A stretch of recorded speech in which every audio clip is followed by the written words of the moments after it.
Hello दोस्तों, मैं स्वागत करता हूं आपका अपने YouTube चैनल पर। दोस्तों, आज चैप्टर का नाम है गुरुत्वाकर्षण। ये हम बिल्कुल सीरीज के हिसाब से चल रहे हैं, टॉपिक के हिसाब से, सिलेबस के हिसाब से।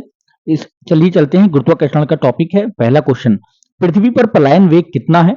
तो दोस्तों आंसर हो जाएगा 11.2 किलोमीटर प्रति सेकंड। ठीक है। दूसरा क्वेश्चन है, यदि चक्कर लगाते हुए अंतरिक्ष यान से एक सेव छोड़ा जाए तो उसकी गति क्या होगी? ठीक है। आंसर हो जाएगा अंतरिक्ष यान के साथ साथ उसी गति से गतिमान होगा। देखिए, सारे क्वेश्चन मैं इंपॉर्टेंट ही लेकर आया हूं, एनसीईआरटी बुक के हैं। ये चैप्टर गुरुत्वाकर्षण है। इससे पहले मैं 2 वीडियो बना चुका हूं और आगे भी इसी तरह से आपका सिलेबस में पूरा कराऊंगा।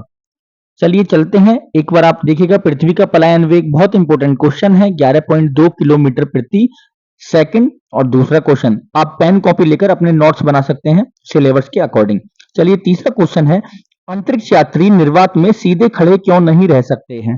ठीक है दोस्तों, आंसर हो जाएगा गुरुत्वाकर्षण की अनुपस्थिति के कारण। ठीक है, गुरुत्वाकर्षण की अनुपस्थिति के कारण अंतरिक्ष यात्री सीधे खड़े नहीं रह सकते। अब ये से कलरफुल है ब्लू, तो ये नोट है, आपको नोट उतारना है। पृथ्वी के चारों ओर परिक्रमा कर रहे कृत्रिम उपग्रह गुरुत्वाकर्षण के विरुद्ध अपकेंद्रीय बल के प्रभाव के कारण नहीं गिरता। चलिए, चौथा क्वेश्चन है, एक भू उपग्रह किस बल के प्रभाव से अपने कक्ष में निरंतर गति करता है? आंसर हो जाएगा अपकेंद्रीय बल दोस्तों। ठीक है। पांचवा क्वेश्चन, चंद्रमा की सतह पर पलायन वेग पृथ्वी की सतह की अपेक्षा कम होता है क्योंकि? क्या कारण होगा इसका दोस्तों? इसका कारण हो जाएगा चंद्रमा की त्रिज्या पृथ्वी की त्रिज्या से कम है। चलिए, छठे क्वेश्चन की तरफ चलते हैं। भारहीनता की स्थिति किस कारण होती है? तो आंसर हो जाएगा गुरुत्वाकर्षण की शून्य स्थिति के कारण। ठीक है। सातवां क्वेश्चन, एक लड़की झूले पर बैठी स्थिति में झूला झूल रही है, उस लड़की के खड़े हो जाने पर आवर्तकाल पर क्या प्रभाव होगा? तो आंसर क्या हो जाएगा? आवर्तकाल कम हो जाएगा। ठीक है। इंपॉर्टेंट क्वेश्चन है और क्वेश्चन सारे ही इंपॉर्टेंट हैं, तो आप इन्हें कॉपी में अपना लिख सकते हैं। और दो दोस्त चैनल पर नए हैं, चैनल को सब्सक्राइब कर लें। मैं एनसीईआरटी की बुक पूरी ही यहाँ पर कवर कराने वाला हूँ। पहले साइंस होगी, फिर हिस्ट्री, और धीरे धीरे धीरे पॉलिटिकल साइंस सब एनसीईआरटी की बुक से मैं कवर कराऊंगा। चलिए चलते हैं 8वें क्वेश्चन की तरफ। तो दोस्तों, 8वां क्वेश्चन क्या हो जाएगा? ये पहले नोट है, लोलक की लंबाई बढ़ जाने के कारण लोलक घड़ी यानी कि पेंडुलम गर्मियों में धीमी हो जाती है जबकि शीतकाल में तीव्र गति से चलने लगती है। ये आपको नोट आ जाएगा, आप इससे क्वेश्चन बना सकते हैं कि लोलक की घड़ी गर्मियों में धीमी होती है और शीतकाल में तेज। ठीक है। 8वां क्वेश्चन है, हवा में लोहे और लकड़ी की समान भार की गेंद को एक समान ऊंचाई से गिराने पर क्या प्रतिक्रिया होगी?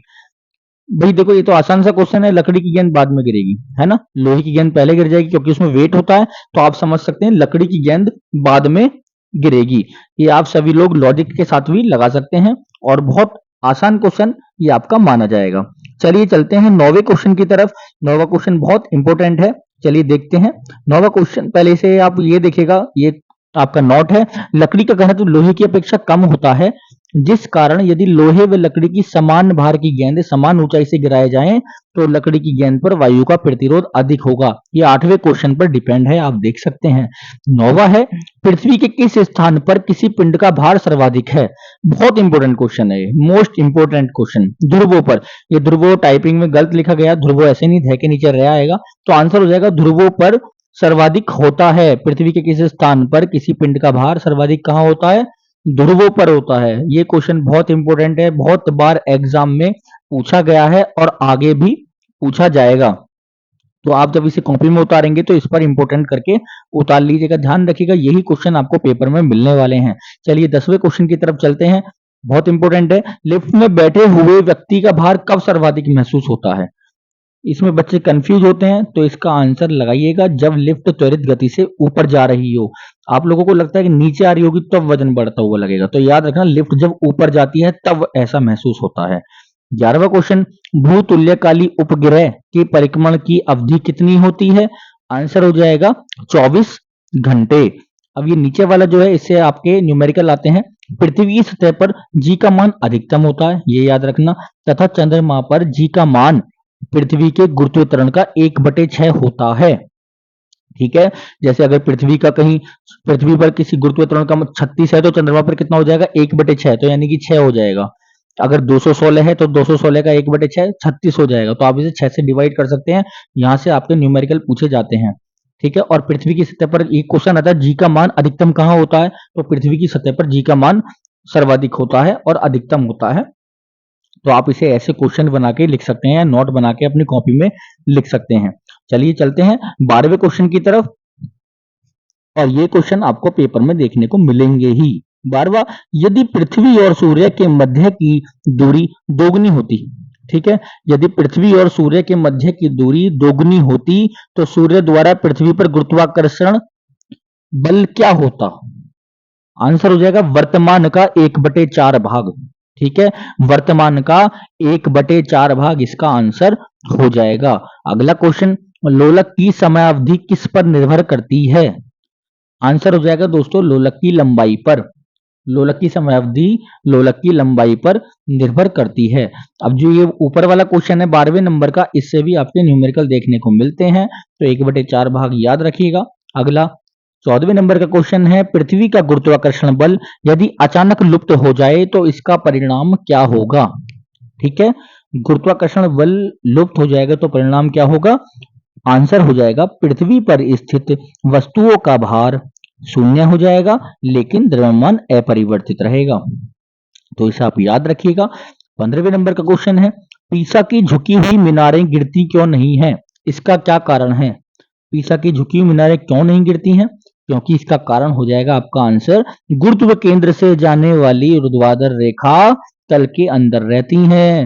गुरुत्व केंद्र से जाने वाली ऊर्ध्वाधर रेखा यानी कि वर्टिकल लाइन तल के अंदर रहती हैं, इसी कारण पीसा की झुकी मीनार गिरती नहीं है। याद रखिएगा, ये एक फैक्ट है और क्वेश्चन भी है आपका। अब अगला है 16वें नंबर का, यदि कोई वस्तु ऊपर से गिराई जाती है तो उसके भार पर क्या प्रभाव पड़ेगा।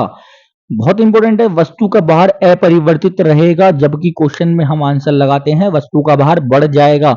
ये याद रखिएगा, जब कोई वस्तु ऊपर से गिराएंगे तो भार अपरिवर्तित रहता है। 17वें क्वेश्चन है, जब हम भूमध्य रेखा से ध्रुवों की ओर जाते हैं तो जी का मान, यहाँ जी का मान आएगा, है ना, तो ये मिस टाइप हुआ है तो बढ़ता है। 18वें नंबर का क्वेश्चन है, चक्रीय झूले पर झूलते समय व्यक्ति को भार की ओर धक्का क्यों महसूस होता है। अपकेंद्रीय बल के कारण। याद कैसे रखना, झूले पर कौन झूलता है, आप, तो आपसे बना अपकेंद्रीय बल। झूले पर कौन झूलेगा, चक्रीय झूले पर कौन झूलेगा, आप झूलोगे, यानी कि कोई भी व्यक्ति झूलेगा, आप झूलेंगे। किस वजह से आंसर हो जाएगा अपकेंद्रीय बल के कारण। यहां से आप ट्रिक भी बना सकते हैं, आप झूले पे झूलेंगे तो अपकेंद्रीय बल के कारण। 7वां क्वेश्चन इंपोर्टेंट है, याद रखिएगा। चलिए नेक्स्ट क्वेश्चन की तरफ चलते हैं। विभिन्न द्रव्यमान वाले दो पत्थर एक साथ किसी इमारत की छत से गिराए जाते हैं तो कौन सा पत्थर जमीन पर पहले पहुंचेगा। देखो दोनों ही पत्थर एक साथ जमीन पर पहुंचेंगे, क्योंकि उन्होंने बोला विभिन्न द्रव्यमान वाले दो पत्थर एक साथ किसी इमारत से छत से गिराए जाते हैं। द्रव्यमान बेशक डिफरेंट है, विभिन्न है, पर फिर भी याद रखिएगा दोनों ही पत्थर एक साथ जमीन पर पहुंचेंगे। ठीक है दोस्तों जो चैनल पर नए हैं चैनल को सब्सक्राइब कर लें। वीडियो अच्छी लगी तो वीडियो को लाइक करना, शेयर करना, कमेंट करना। आपको सभी एनसीईआरटी की साइंस यहीं पे इसकी प्लेलिस्ट मैंने बना दी है, आप वहां जाके देख सकते हैं। इससे पहले 2 चैप्टर कवर करा दिए गए हैं और आज ये तीसरा। इससे नेक्स्ट क्वेश्चन आएगा पदार्थ के सामान्य गुण यानी कि जनरल प्रॉपर्टीज ऑफ सब्सटेंसेस। चलिए दोस्तों चलते हैं, नेक्स्ट वीडियो आपको जल्दी ही देखने को मिलेगी। धन्यवाद, थैंक यू।